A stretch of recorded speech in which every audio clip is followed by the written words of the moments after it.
వెళ్ళి కొంతమంది office recorded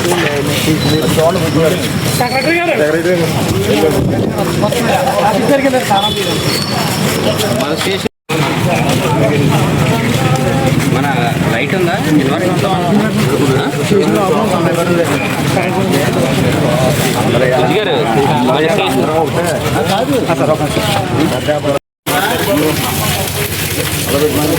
okay sir. అత్యంత దురదృష్టకరం.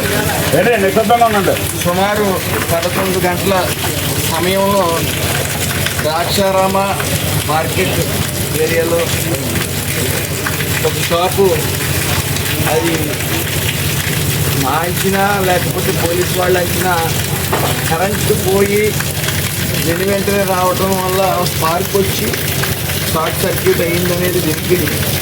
అది దర్యాప్తు చేయవలసి ఉంది. అది గట్టిగా దర్యాప్తు చేస్తాం. షాపులు ఇంచుమించు 40 నుంచి 60 షాపుల వరకు పూర్తిగా దగ్ధమయ్యాయి. అయితే పోలీస్ శాఖ వారు వెంటనే అలాగే ఫైర్ వాళ్ళు కూడా ఫైర్ శాఖ వాళ్ళు కూడా వెంటనే ఫైర్ ఇంజిన్ తీసుకుని వచ్చి సుమారు 1 మండపేట, రామచంద్రపురం, కాకినాడ 3 ఏరియాల నుంచి కూడా ఫైర్ ఇంజిన్లు వెంటనే రావడం. అయితే కేవలం అగ్నిదేవుడు 5 నిమిషాలు మాత్రమే సమయం ఇచ్చారు. 5 నిమిషాల్లో సర్వం మొత్తం ఎన్ని షాపులు అయితే ఉన్నాయో అన్ని షాపులు కూడా దగ్ధం అవడం జరిగింది. ఇప్పుడు అదృష్టం ఏంటంటే 60 షాపులు మాత్రం కొద్ది అటు ఇటు కూడా కొద్ది చేతిగా ఉండటం జరిగింది. అయితే ఇంకా అదృష్టం ఎక్కడా ప్రాణ నష్టం అనేది జరగలేదు. అన్ని విధాలుగా ఈ ప్రభుత్వం నష్టపోయిన వాళ్ళని అన్ని విధాలుగా ఆదుకుంటుందని మాత్రం తెలియజేస్తా ఉన్నాను. దయచేసి అక్కడ ఇక్కడ చెదురుముదురు మాటలు వింటా ఉన్నాం.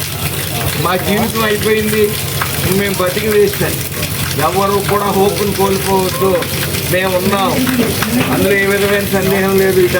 ఇది వ్యక్తిగతంగా మేము ఆదుకోవడం జరుగుతుంది, ఆర్థికంగా అలాగే కొన్ని స్వచ్ఛంద సంస్థల ద్వారా అలాగే ప్రభుత్వం ఖచ్చితంగా మీకు బాధ్యతగా నిలుస్తుందని తెలియజేసుకుంటూ అలాగే ఆర్డీఓ గారు ఈ రాత్రి సమయంలో కూడా ఆవిడ రావడం జరిగింది.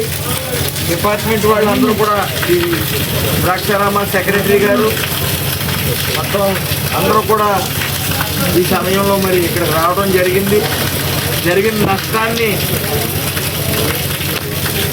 వీళ్ళకి ఎలాగ మళ్ళీ వెంటనే షాపులు మళ్ళీ పెట్టి వీళ్ళ జీవితంలో గట్టిగా అవ్వడానికి ఏ రకంగా అయితే వీళ్ళు ఆదుకోవాలనేది కూడా మేము కమిటీ వేయడం జరిగింది. ఆస్తి నష్టం కూడా రేపు సుమారు 9 గంటల సమయంలో ఆస్తి నష్టం కూడా చెప్పడం జరుగుతుంది. ఎందుకంటే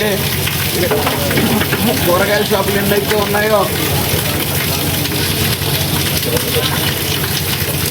కిరాణా కొట్లు కూడా ఇందులో ఉండటం జరిగింది.